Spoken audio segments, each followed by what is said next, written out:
From the Oregon State University's Extension Service, you are listening to In the Woods with the Forestry and Natural Resources Program. This podcast brings the forest to listeners by sharing the stories and voices of forest scientists, land managers, and enthusiastic members of the public. Each episode, we will bring you research and science-based information that aims to offer some insight into what we know and are still learning about forest science and management. Stick around to discover a new topic related to forests on each episode. All right. Welcome back, everyone, to In the Woods podcast, presented by the Forestry and Natural Resource Extension Program at Oregon State University. I'm Jacob Putney, Extension Agent in Baker and Grant counties, and your host for today's episode. I'm very happy to be joined today by two of my F&R Extension colleagues, Micah Schmidt and Chris Adlam. Micah is the Regional Fire Specialist for the Northeast, and Chris is the Regional Fire Specialist for the Southwest. Micah holds a Master's in Forest Management from Oregon State and a Bachelor's in Environmental Science and Policy from Southern Oregon. Chris holds a PhD in Ecology from UC Davis, a Master's in Entomology from Concordia, and a Bachelor's in Biology from Claude Bernard University in Lyon, France. Micah, Chris, really great to have you both join us today. I want to give you both the chance to introduce yourselves, so why don't we start with you, Chris? Could you tell us a little bit about your background and your work as the Regional Fire Specialist in Southwest Oregon? Sure, Jake. I grew up in France. My parents are British. Grew up in France, moved to Canada. So I've been all over the place. Really out here in the West is where I feel at home. The landscapes of Southwest Oregon are just a paradise for me because I'm an ecologist, and I just went hiking yesterday with my kids in the spot in Oregon that has the most rare and endangered plant species. Which is about 15 minutes from where I live. That's pretty fantastic. And of course, the fire thing here is very intertwined with our landscapes and our communities, cultures, indigenous cultures as well. And it's really a fascinating thing to be working on now, and a thing that it brings a lot of people together, and that's a little bit what we'll be talking about today. That's what keeps me going, what gives me passion. Yeah, definitely. That's great. Okay, Micah, your turn. Could you tell us a little bit more about some of the things you've been working on? You were last on a podcast episode a few episodes ago, so what have you been up to since then? Yeah, been up to all kinds of stuff. Feels like too much sometimes, but all really fun, good stuff. A lot of stuff on prescribed fire. We'll talk about prescribed burn associations today, and that is really where a lot of my time's been, supporting our local PBAs out here in Northeast Oregon. It's one of the things I really enjoy to do, and I feel like I get a lot of impact to every piece of energy I put into that. Our Northern Blues Partnership hosted the Fire and Landscape Conference here in Pendleton last month, and Jake, yeah, you were part of that. Brought together a bunch of landowners, agency folks, nonprofit folks, students, pretty much everybody that has an interest in fire to talk about prescribed fire, managed wildfire, and all that kind of stuff. That's been really fun. And then kind of continual thing with me is just helping to educate people about the positive roles that fire plays on the landscape and how those have differed from historical fire a few hundred years into few thousand years ago to what we're experiencing today. So I always try to use that tree ring stuff that I talked about the last time on the podcast, help inform that. But also just trying to help better coordination in the region between our federal, state, and private folks to see if we can get some cross-boundary work done, particularly in the prescribed fire realm. But yeah, running around like crazy. And now with the spring putting into gear, been out in the field a lot. So I've been really happy about that. Yeah, good. Yeah, that was a great conference. As Micah mentioned, we're going to talk about some community-based networks today called Prescribed Burn Associations, or PBAs, and how they're helping to increase our capacity to get more beneficial fire on the ground, not only in Oregon, but across the nation. To kick us off, so why don't we start with what a Prescribed Burn Association is and some of the history on how they came to be.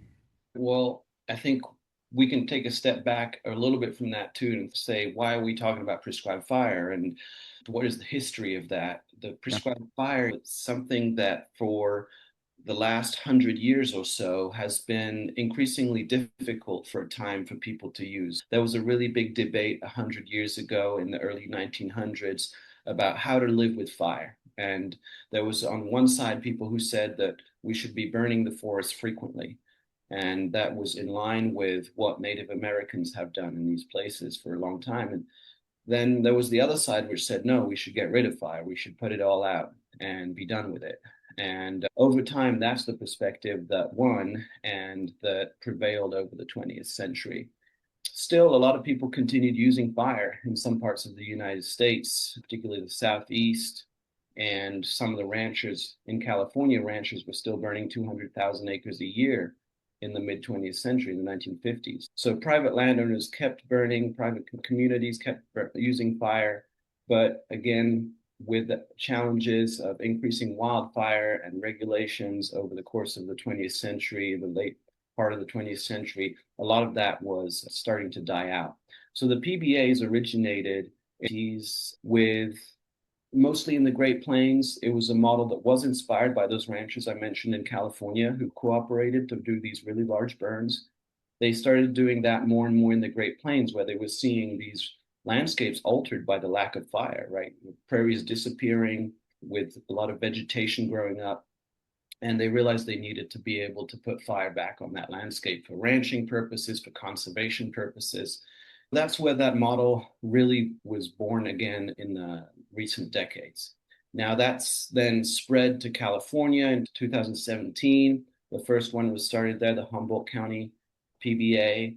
And then over the next few years, now we have up to 30, I think, now in California. We have 9 in Oregon. We have some in Washington as well.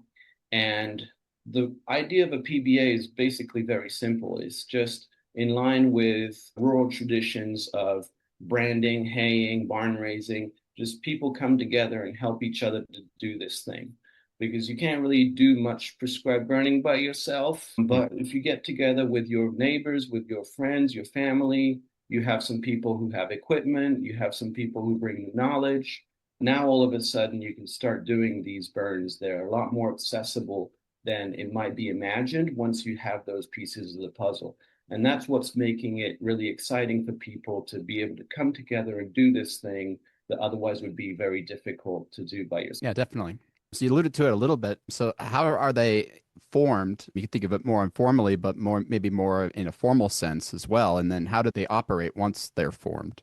Yeah, so I could jump in on this one here. The first PBA form was down the Rogue Valley PBA. Chris and Barton was down there, I think about 5 years ago or so. And now we're to a point where we got quite a few of them across Oregon. And from my perspective, to form one of these, really what it takes, it's one or a few individuals that kind of gets the idea in their head that, gosh, we do all this forest management, range management, whatever it may be, but we're really missing that key piece, which is fire. That thing that is useful for so many different management objectives, is useful for getting people familiar with fire so they can live better with wildfire, a lot of different reasons there. But taking a person saying, we really need fire in our landscape and we really don't have the avenues to do it. And then these PBAs usually form out of those individuals starting to build some partnerships. So one thing I'll say is working for OSU Extension, we're really lucky that we can support these PBAs. We're often helping these folks form, do some outreach. If it's just a landowner wanting to put a PBA together, they obviously are pretty limited on putting together a meeting to find other interested people or connecting with the different organizations that can help them. So it looks different everywhere, but it really takes a few people who are like, we really want to do something good for the land, do something good for our people, rebuild our culture of fire, and have this be something accessible for us. And as far as how they operate, really varies across the state. Some of these PBAs have paid coordinators who are actually paid to coordinate volunteers, sometimes to write burn plans, to collect resources, be on the burn, all that kind of stuff. Some are fully volunteer organizations. I would say most are probably somewhere in the middle where they have a lot of volunteers and they might have some members of the PBA who are nonprofit organizations or other organizations that use some paid staff time to support them. So someone on their staff uses 10, 15, 20, whatever percent of their job to actually help support that PBA. I think in Oregon, they all operate a little similarly in that there's no PBA that's paying everybody to come out on a burn and doing it as a full contract thing.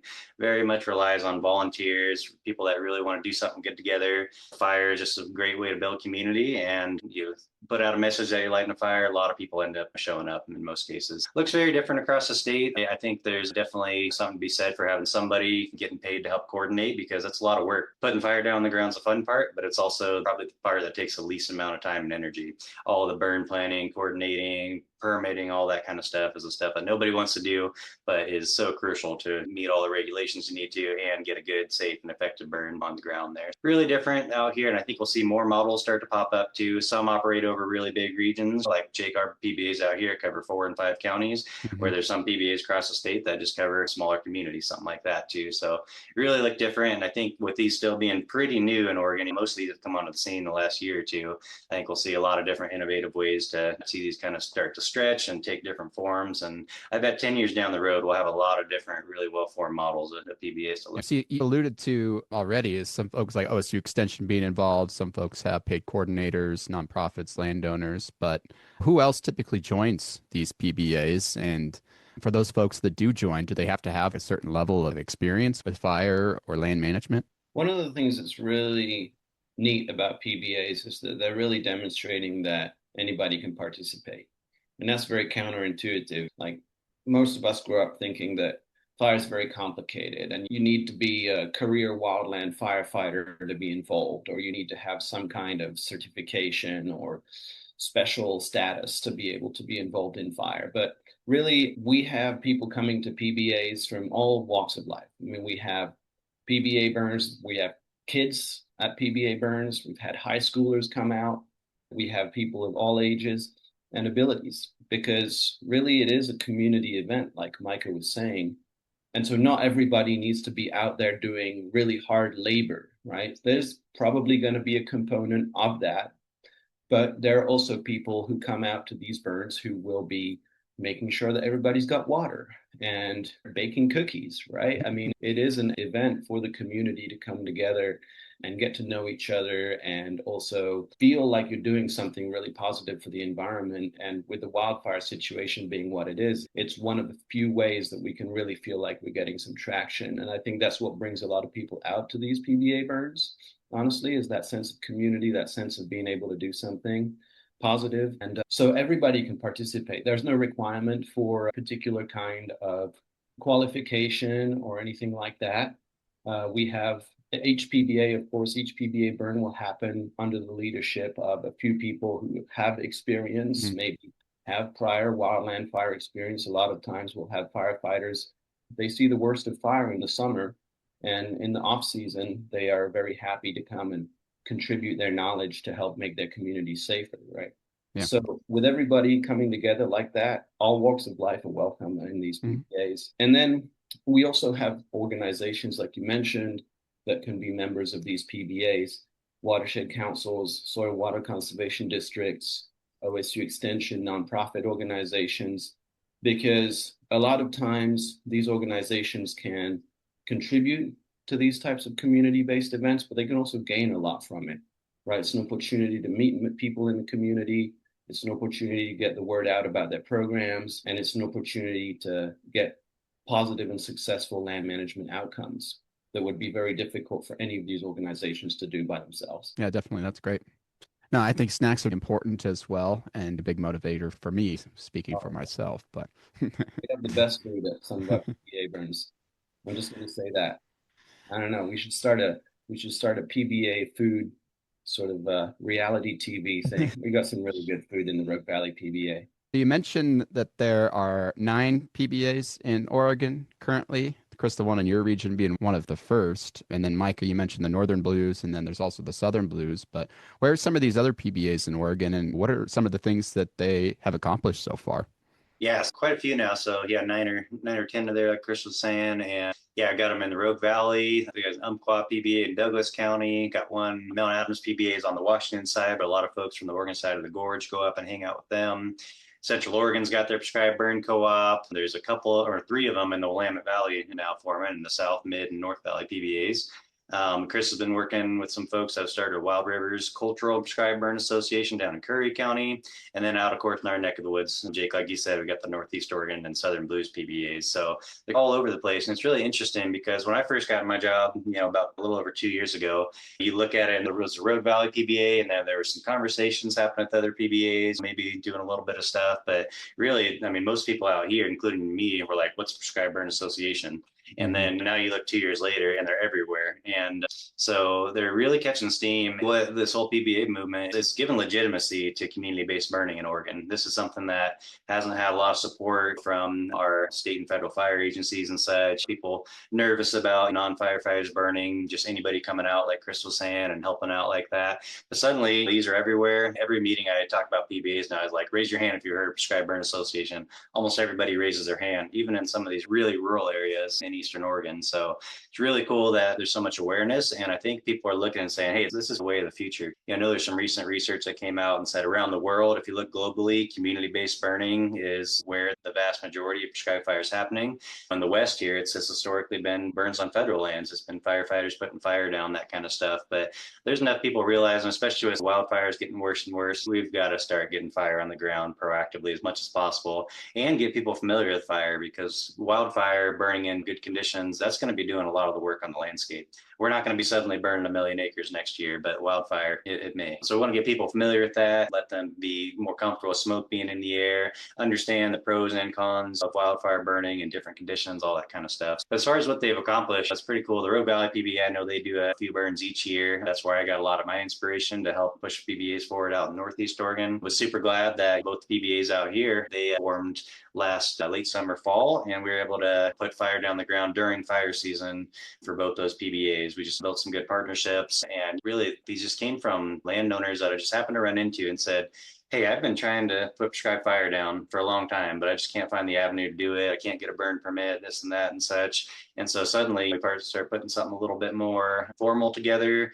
People start paying attention, and gosh, we had 45 people out on both those burns last year. So really cool. And the landowners, they're just talking about, gosh, like even if I wanted to put fire down on my own, or if I do it, having all these folks here to help with holding the fire in, having some experienced people around, it just really lowers that risk for me as a landowner and makes it so they can feel more confident putting fire down. And also they can start creating a model. So if their neighbors start burning too, we all know that wildfire doesn't respect property boundaries. So if we start getting burning across land ownerships, I think a lot more people are seeing that after our big wildfires. What my neighbors do, what my community does, that's also going to impact me personally as well. Being in Oregon too, we're lucky. People want to help each other. They want to work together and all that. And so we just got a real good environment for PBAs to take off. But yeah, I will say just the success that happened down there in the Southwest really helped amp up the interest and the motivation to go ahead and do something and feel like it's within our control to manage the land with fire. And coincidentally, the Northeast PBA just did a burn yesterday, right, Micah?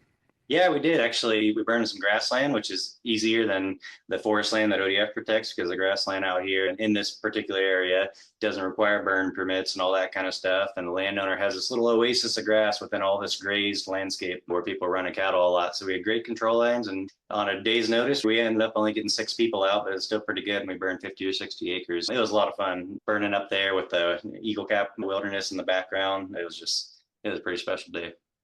Yeah, no, definitely. No, I'm sad to miss it. The achievements, that's a really good question. What are PBAs achieving? And I think you can hear in Micah's voice just the excitement, the fun that it represents to be able to do this stuff with friends and with neighbors. And that's really a big part of it, is people being able to come together. And a lot of people I notice have had very negative experiences with fire, or have a lot of fear of fire. And a lot of people, those people come to our burns, right? And because they want a different relationship with fire. They know that they live in a landscape that has always burned, will always burn. There will always be fire in these landscapes. We're not going to get rid of it. We tried that. We got the opposite result. And a lot of these people want to transform that relationship. They want to be able to be around fire and feel good, feel safe. And that's really what we see happen. I love the feedback that I get from participants in our burns, because they'll say, I thought this was going to feel more dangerous, and instead they feel calm, and they say, wow, it's so beautiful and calm. And I'm like, yeah, it's very calm. There's a method, it's very organized, and we have a plan, and it goes according to the plan 99+% of the time. And then it's just such a beautiful thing for these people to be able to do that. We focus on really making it approachable. And I think that's just really changing people's attitudes towards fire. The fear of fire is not doing us any good. It's really not serving us, not serving our community, because it leads to us, honestly, taking some pretty irrational decisions when it comes to how we interact with wildfire. A lot of our societal approaches to wildfire are counterproductive. We keep putting fires out, the easy ones. We always put the ones that are easy to put out. And then when weather's extreme, we can't do anything, and we watch our communities burn. It's really not a good situation that we're in. But it's going to take a lot to turn all of that around, right? And it's like we were just talking at our recent PBA burn this weekend. Some people said, well, how are we ever going to fix everything with prescribed fire? We're not going to fix everything just like that. It's taken us 100 years to get to where we are now with this imbalance of fire on the landscape. And it usually takes longer to fix things than it does to break things. So a little bit of perspective there, that when we think about what are the achievements of the PBAs and prescribed fire in general, even, it's going to take a long time to get back to a place of balance. But for me, why I see that reward mostly right away in the way that people's relationship is changed to fire and what that means to them to be able to feel good around fire and to heal a little bit that relationship. Yeah, definitely. Yeah, and on that note too, Chris, it was funny yesterday. The landowner we burned at, he'd done some burn in the past, but not, not this kind of acreage. And he drove up to me in his UTV and he looked at me. He's like, "It's almost scary how safe this feels." He's like, "Something's gonna go wrong," and it's like, and he was having a great time. It's like you're saying, it's such an educational, fun experience for folks. No, those are good points. And I just think about being on one of the PBA burns last fall and just how inspiring it was just to see how many community members came out and were so excited to be there. I mean, even having the Joseph Fire Science class out there, really great day, had way more people than we would have ever needed to accomplish that burn, but everybody was so excited and so happy just to be there and to be a part of it. Yeah, that was a good time. So I know you both are super involved in the PBAs that you work with, but thinking as OSU Extension, what do you see as your role with these PBAs and what is that going to look like moving forward? Well, for us at Extension, I think that we're obviously all about education and we're all about trying to bring people together. Mm-hmm. And we're all about trying to get different people talking to each other, agencies and organizations and community members. And all of these things happen on a prescribed burn, right? And so for me, that's one of the best things about the prescribed burns is that it's one thing to teach people how to use prescribed fire, that's fine. But all these other things are happening, right? We're teaching also about fire ecology, about the history of indigenous burning, about the permitting and the rules and where they came from and how they may or may not be serving us and what we can do to change things and make things better and connecting that to policy and all of these things. So I think that's something that is a wonderful opportunity for us as extension educators. And working with PBAs, we can provide training, we can help plan events, classes, burn planning workshops, we can help with grant writing, all of these things that Extension does across the board. It's really a perfect fit. And I should say that nationally too, when we look at prescribed burn associations, Extension professionals have been really a key part of that movement, whether it's John Weir in Oklahoma, or Lania Quinn Davidson in California, or Jen Fawcett in North Carolina. We have extension professionals all across the country who've been very key to this movement. So it's a really good match.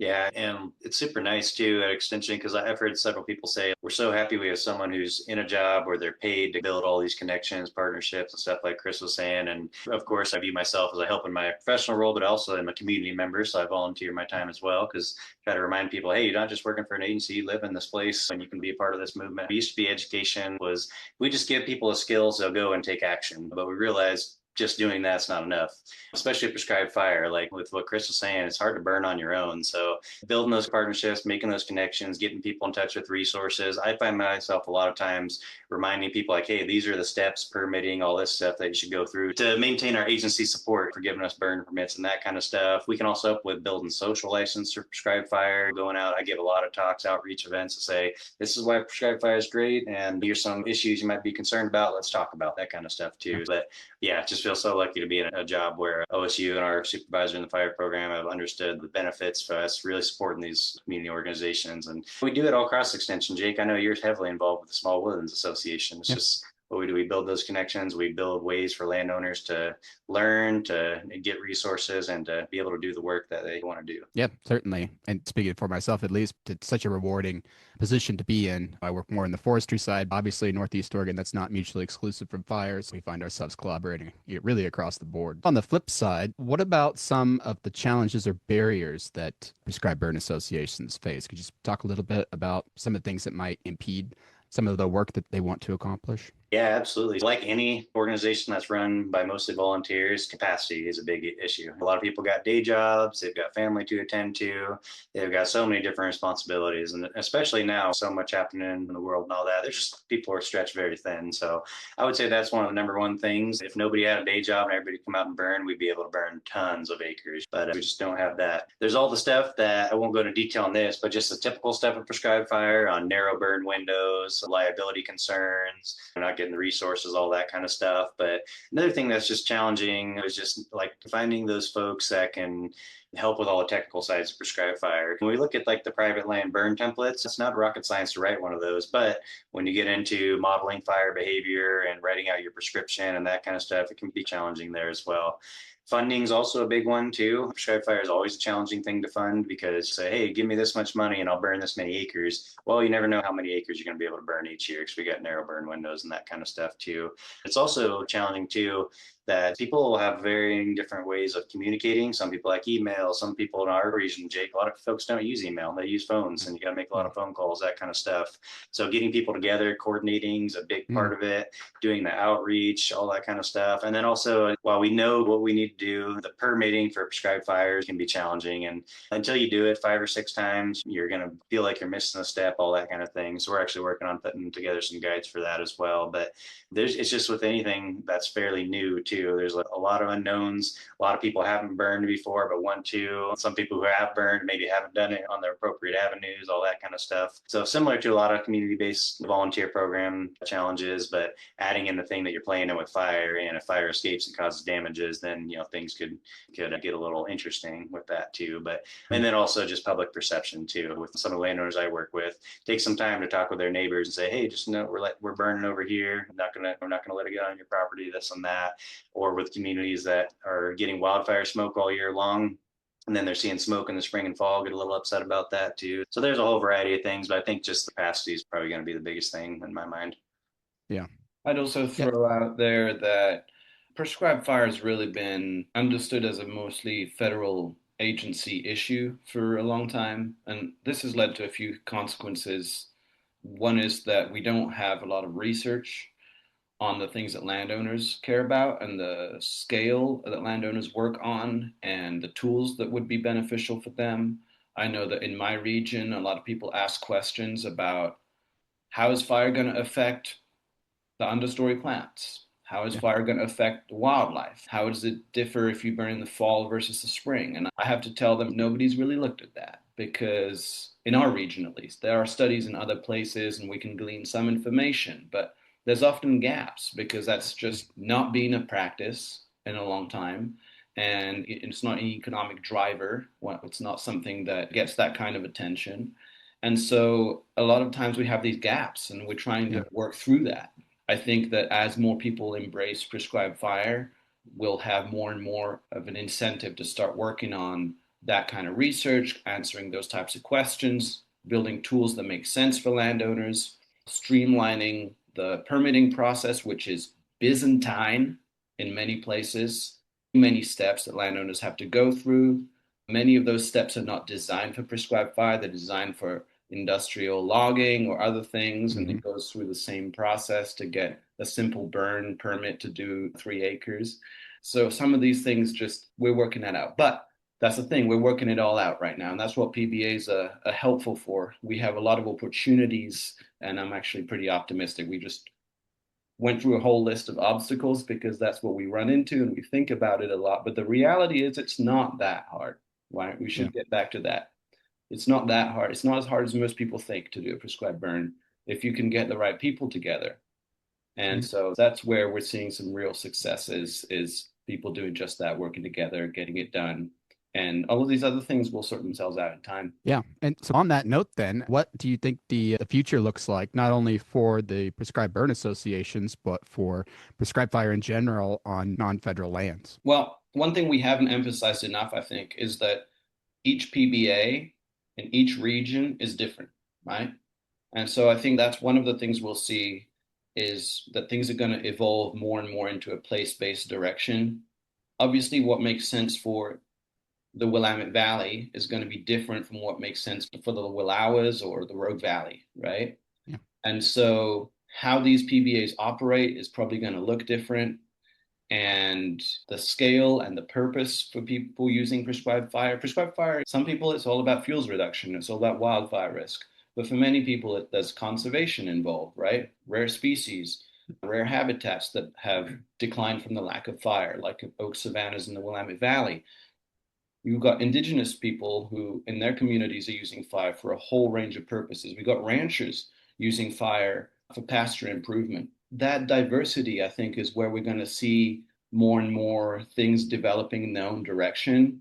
And I think that's one of the things that we want to encourage too, is this is not a cookie cutter approach. Just because something works a certain way in the Rogue Valley doesn't mean we need to transpose that to Northeast Oregon and vice versa, right?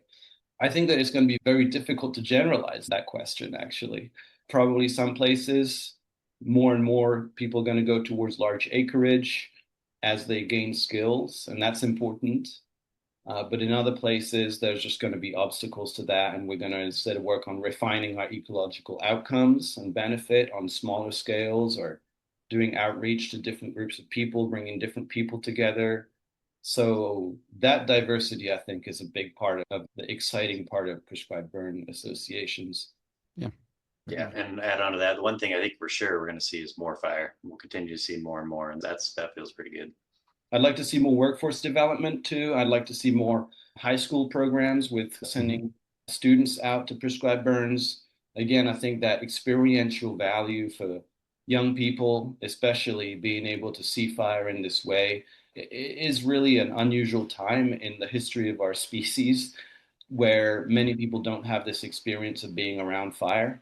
But fire is something that we've used for centuries, millennia. And so I think that's something that I really look forward to. I know that it really makes an impact, especially, like I said, for our young people to be able to see that fire is something they can work with, right? They have a whole future ahead of them of sorting out wildfire impacts, many of which will be the product of decisions that we're making today and have made for a couple generations. So they're going to be living with that. And I think that we need to empower them with the tools to be able to make the choices that will make sense for them. Yeah. As these prescribed burn associations continued to grow and evolve, if someone was interested in being involved, or if they wanted to, say, form their own, where would they start? Yeah, well, the easy part is just getting involved, because if you go to our OSU Extension Fire Program webpage, you can just put that in Google. We have a Prescribed Burn Associations tab in there. And with that, all the PBAs in Oregon are listed in there. And most, if not all, have a sign-up sheet or a webpage, something to get on the email list to get involved in the burns. Me personally, I'm on email list for most of them around Oregon, just 'cause I like to hear what's going on. And if you're someone that's willing to travel, and you can get some cool experiences burning with different communities of people. As far as forming a new PBA, you always have the option of joining an existing one, or some of them, like I know out here, we're encouraging people, hey, if you want to start a local chapter of our PBA, so you don't have to go through different agreements and all that, like, do it, that's great. And you can be part of this as long as you're following our agreements and all that. But really, forming a PBA, it's not a cookie cutter approach. A PBA could be as simple as, hey, me and my neighbors are going to just say on a handshake, we're going to go out and start burning together. Or maybe you've already been burning together and you're going to call yourselves a PBA now, whatever it may be. But I would say that most of the ones in Oregon have gone to a little bit more formalized approach. We have a template memorandum of agreement that was developed in California, then adapted to Oregon, that helps lay out some of the liability stuff. We don't really have hardly any case law on what happens if prescribed fires escape. But that speaks to the safety of prescribed fire. Our underburns and broadcast burns, they're not getting out of control, and we burn safely on private lands. But just to cover folks, we have risk liability waivers and that stuff, just so someone comes out in a burn, they can say, hey, I'm taking on my own risk. If I sprain my ankle, I'm not going to try to get the landowner to pay for me to go to the doctor or whatever it may be, like that. And it also helps kind of lay out, like, hey, if you're the landowner hosting the burn, but if something were to go wrong on fire escaping, it's probably going to come back on you as the landowner. There's a lot of unknown stuff in that space, and that's not really so much what we should be focusing on as much as managing our risk by good burn planning, getting good resources, and just making sure we're burning safely is the main thing. But I would say if someone said, hey, I want to start a new PBA in my area and I don't know what to do, our fire program can be a good initial resource. So on that same fire program website, you can find your local regional specialist. All of us cover between 2 and 9 counties, and they can give us a call, and we'll either help you personally or put you into contact with some other folks who may be thinking about starting PBAs. I know that I don't cover Wasco County, but I've had a couple people from there come out to our PBA burns, and then suddenly somebody else emailed and said, "Hey, we're starting a PBA," and it's like, "Oh, these people also want to start one," and then suddenly they got this critical mass, and now our counterpart Kayla up there is working with those folks to actually start one too. So I would say don't be like nervous about starting one. There's no commitment at the beginning. And I bet you will find you start getting the word out, other people are interested. And I'll say now too, I think we're to the point where 20 something, maybe 25 out of the 36 counties in Oregon are covered by a PBA. Good first step is just go to your local one, go out to a few burns or get involved. And if you feel like you need a new one locally or whatever it may be, start to explore that with some folks in your local area too. Don't be stuck on, oh, it's going to be so hard to form a new organization, all that. A lot of these PBAs just start with a few people coming around, having a few drinks, having a meeting, that kind of stuff. Then maybe they sit around a bonfire or a pile burn or something like that. And then eventually a year later, they're putting some fire on the ground. Other ones, you also might find someone who's been burning in your area and they're like, gosh, I do a lot of burning, but I could use some help. That happened with the Southern Blues PBA. We had a landowner who, I mean, he burned 200 acres with him and one other guy once, but he said, yeah, it would have been a little nicer with more folks. So we started that PBA, and next thing you know, there are 45 of us burning 120 acres doing something that he probably would have done on his own, but he sure felt a lot better having us all there too. A lot of different avenues, but if you're really unsure, reach out to us, Extension Fire Specialists, and we'll definitely help get you in touch with the right people and help you along this path, because this is a core part of a lot of our programming to help people find avenues to get good fire on the ground and have some accessibility with that. One thing I want to add too is if you have a PBA in your area and you want that PBA to be able to do more, don't hesitate to reach out, because these are volunteer-based organizations, community-based organizations.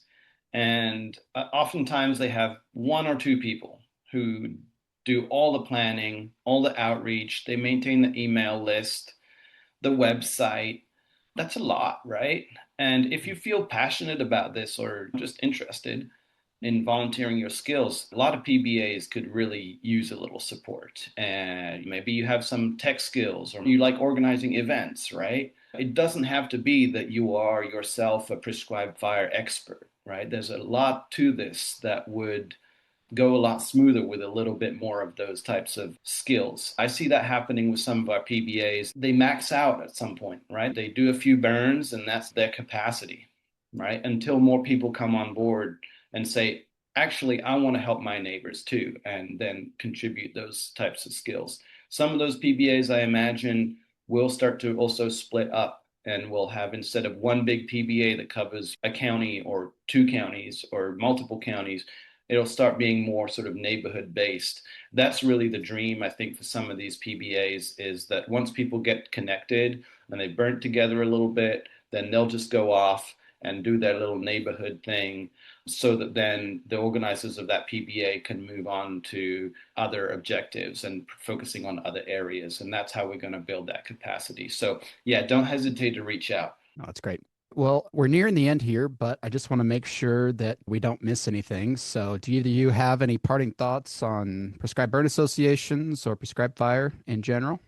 I'll say a couple things. Number one, it's a ton of fun. Okay, I actually had a guy call me yesterday and say, I'm looking to just get more involved in local things happening around natural resources. I heard about this prescribed burn thing, and he's going to join us. I always have a lot of fun out there. So if you want to have fun and get to know people with similar interests, if you're interested in helping our natural resources out, putting fire on the ground, building community around fire, it's really great. And the other thing I'll add too, which we hadn't talked about, Chris touched on it, but the whole reason we burn and the whole reason our ecosystems are so fire adapted is because the indigenous people that came before us burned for thousands of years. And we've learned so much from them. And I'll say too, it's been really cool seeing we've got a couple tribes that have signed on to our PBAs in Northeast Oregon. I know we have tribes involved in different PBAs across the state. And it was really cool last year when that burn you were talking about, Jake, we had the Forestry and Fire Program Director from the Nez Perce tribe. And he was just like, this is the first time we've been able to put fire down our historic homelands in Wallowa County in so many years. I just want to kind of pay respect to them and bringing that cultural component, helping also people understand the beneficial plants that they burn for and all that.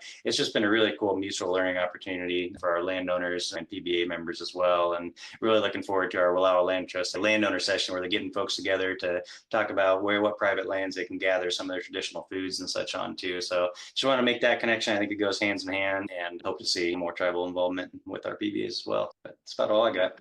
Yeah, thanks for bringing that up, Micah. That's definitely a huge part of Prescribed Burn Association movement. Also, we have a lot of trainings. OSU Extension, we have the Ignite prescribed fire skills trainings. I do one of those in the Rogue Valley, and Micah has one in Northeast Oregon. And that's a training that's welcoming to people of any level of experience. If you want to get a taste of what it's like to go on a burn, that's an option. There are TREX programs, Prescribed Fire Training Exchange. That's a more in-depth 2-week program where you get to burn a lot every day. Those are opportunities that exist for people who want to gain that kind of experience. One of the things that I want to leave on is just the neat thing about prescribed burns is that it's a really positive thing. It's a really positive movement. A lot of people come into it with a lot of hope and also just energy, right? Around restoring our connection to these landscapes, around helping the forests, forest health, various species, rekindling these connections, the indigenous knowledge aspect. In natural resource management, many topics get controversial very quickly, right? Especially when we talk about forest management. But the really fun and fortunate thing, I think, at this point is that prescribed fire is not really controversial. We have surveys. The vast majority of people support the use of prescribed fire, 80% plus in all of the surveys that we see across the country. It's not really that controversial. We have people who come to our burns from all sorts of walks of life, all sorts of different backgrounds, different political views, and they get to work together and have discussions about the place of fire and the land and how we relate to our landscapes. That's one of the things I enjoy the most. It feels like a rare place in our society nowadays where people are having these really vibrant and respectful conversations with all sorts of different perspectives that all have a place. So that's something that in our rural communities, it really means something to have that kind of dialogue going on. And that's really exciting to me to see all sorts of different people burning side by side who probably would never talk to each other on the street. It really brings people together, and it really gives me a lot of energy and hope for the future in our rural communities. Yeah, that's a really great point, Chris. Yeah, thank you for bringing that up. Well, Micah, Chris, I want to say thank you so much for being here today and sharing your expertise with us. I mean, I'm really fortunate to be involved with the 2 PBAs in my region, both in the Northeast and the Southern Blues. But it was really great to hear more about your involvement and some of the different PBAs across the state. So thank you for sharing your perspectives and your experiences with the PBAs that you work with.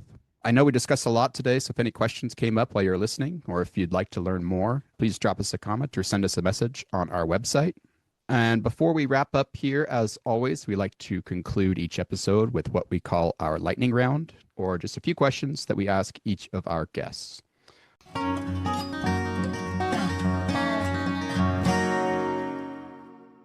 Micah, why don't we start with you first? The first question is, what is your favorite tree?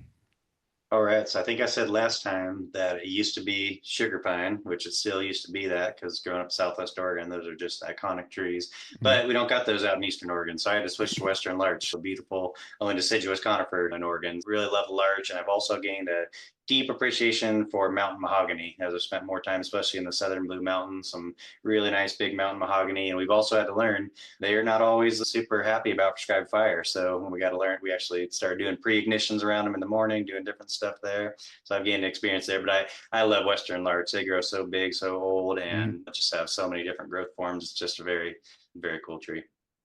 Now, mountain mahogany is a great one. It's actually in the rose family, but really fantastic species, that great winter forage for wildlife. I really appreciate where they grow, and yeah, great species. Second question is, what is the most interesting thing that you bring with you in the field? Okay, so I got a couple new toys since last time, and those are increment borers. So you guys are probably familiar with those, drilling them into trees, taking out the tree core. And one thing I love about those is they're the best way to find out about the history on a site if that site has trees. And so it was just cool. The other day I was hiking up in the woods with some friends, and we were up on a ridgeline, and we cored this 10-inch diameter tree, and it was like 130 years old. Then we went down and cored this like 30-inch diameter tree. It was the same age, 130 years old. And so It was really cool. They were like, whoa, I didn't realize those would be the same. And then also the other thing, what was happening 130 years ago? People were removing fire from the landscape, putting indigenous people on reservations. So those trees are probably there because they didn't have fire to keep them down. And so I love the increment borer. Tell you so much about what's going up there, tell you about the vigor of the trees. And they can also give you some hints at fire scars, although you might need to cut the tree down to really get a good idea of those. So I love taking those out in the field with me. No, increment bore is great. It's probably one of my favorite tools as well. And I do a number of classes for kids throughout the year and talk about a crowd favorite is the increment bore. If they get tired of listening to me talk about different trees, I just bust that thing out and I can keep them entertained for a while with that. There you go. Yep. And then lastly, what resources might you recommend to our listeners if they're interested in learning more about prescribed fire, about prescribed burn associations, or getting involved? I know we mentioned some already, but anything else you want to add? So I'll say that on the Extension Fire Program web page, like I said, we got quite a bit on there. But outside of that, if you go on YouTube and type in prescribed fire, you can find a lot of really cool videos out there. I love watching some of those. Some of them have just aerial shots of prescribed fires happening. You can see exactly how it's happening. You can learn about fuels, you can learn about smoke, all that kind of stuff. And then I'm also really excited too, because Chris, me, and a handful of other folks are in the hopefully final stages of publishing a prescribed fire guidebook for Pacific Northwest. So that'll be a 200-something page book with like almost everything you need to know about prescribed fire. And then we're also turning that into an interactive online course that we're hoping to release probably at the end of this year or early next year. So trying to build these resources because I know it's hard to get out on a burn and feel like you can learn effectively in your first time. So we're trying to build that pathway so we can give people a good foundation to when they get on a prescribed burn, they don't feel like they have no idea what's going on. Although that's okay too. If you can get on a burn, regardless of what you learn, do it, I would say. But yeah, so we got some cool resources that way, but Nature Conservancy has got good stuff. There's a bunch of different organizations. So just start doing some Googling if you're interested and you'll find a lot of really cool stuff out there. Well, thank you, Micah. All right, Chris, turn it over to you. Starting with our first question is, what is your favorite tree? Yeah. Well, my favorite tree is the California black oak for sure.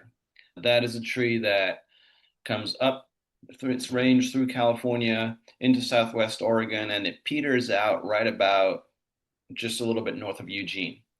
And a massive California black oak, an old one that's hundreds of years old, is so impressive. They can be really big around the trunk and just tall, and they make all these acorns that are so important for wildlife, and they're also really important for a lot of tribes that use California black oak acorns for food and also use many other parts of the tree for different purposes. And it's really an important tree because in our region in Southwest Oregon, one of the special things that I think is underappreciated is the diversity of broadleaf trees. We often talk about conifers. This is the center of diversity of conifers. We have the most species of conifers of anywhere in the world. Well, let's not forget about all of our broadleaf trees that play such an important role in the ecosystem, that are really important for a lot of wildlife species and birds.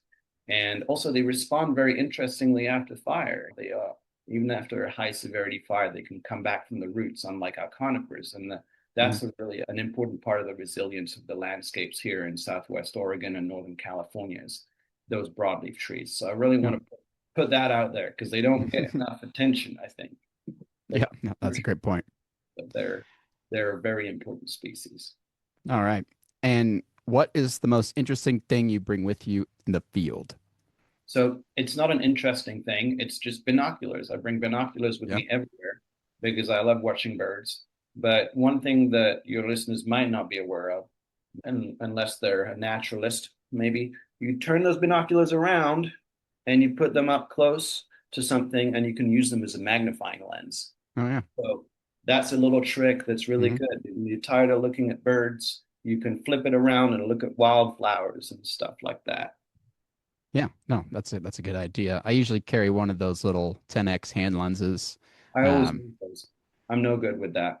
So that's why it's just binoculars for me. I can't lose them as easily. Well, I have mine on a lanyard because, yeah, those things you could lose super easily. But yeah, Dave Shaw taught me that a long time ago, and I always carry one now just to look at things when I'm out and about. But no, that's a good idea. And then lastly, any resources that maybe we haven't mentioned yet that you would like to share with our listeners? Yeah, no, Micah spoke to a lot of them, but I'd say there's a documentary that was about the Rogue Valley Prescribed Burn Association called Burning to Heal. And if you look that up, it's in a couple of different places. You could go to roguevalleypba.com and it's on there, Burning to Heal. And it's a 13-minute documentary. It's really good. The landowners interviewed and the fire department and a lot of different people talking about what the Prescribed Burn Association is all about and why they're doing what they're doing. Like Micah said, lots of research and lots of interesting resources. California has a website also, calpba.org or .com. I'm not sure if it's which one it is, but they have a ton of videos as well and resources. That's great. We'll make sure and get all of those linked on this episode's page on our website. And there are a ton of books too. I would also say that for those particularly who are interested in learning about Indigenous history and the use of fire by Indigenous people, that is a topic that is really fascinating. And we have various books on that. Tending the Wild by Kat Anderson is a good one. Indians Firing the Land in the Pacific Northwest by Robert Boyd is a good one too. It's really fascinating because you get a little glimpse in reading those books about how complex that knowledge is. Really, it's multifaceted. There are many different plants and people use fire in different ways in different places, down to burning single trees at certain times of year and different. It's something that really is humbling to know how much knowledge there is of fire in some of these communities, and a little glimpse at what hopefully will be possible in the future as we learn to work with fire. Yeah, definitely. Well, again, thank you both for being here today. I always learn something new with each of these episodes, that even being so involved with the ones, at least here in Northeast Oregon. So I really appreciate, again, your perspectives and your experiences with these prescribed burn associations. Well, this concludes another episode of In the Woods. Thank you all so much for listening. Don't forget to subscribe, and we will see you all next time. Bye, everyone. The In the Woods podcast is produced by Lauren Grand, Jacob Putney, and Scott Levengood, who are all members of the Oregon State University Forestry and Natural Resources Extension team. Other members of the team who've been involved in the podcast include Carrie Berger, Jason O'Brien, and Stephen Fitzgerald. Episodes are edited and produced by Carrie Cantrell. Music for In the Woods was composed by Jeffrey Heino, and graphic design was created by Christina Freihoff. Funding for In the Woods is provided by Oregon State University Forestry and Natural Resources Extension, the Oregon Forest Resources Institute, and the USDA Renewable Resources Extension Act funding. We hope you enjoyed the episode, and we can't wait to talk to you again next month. Until then, what's in your woods?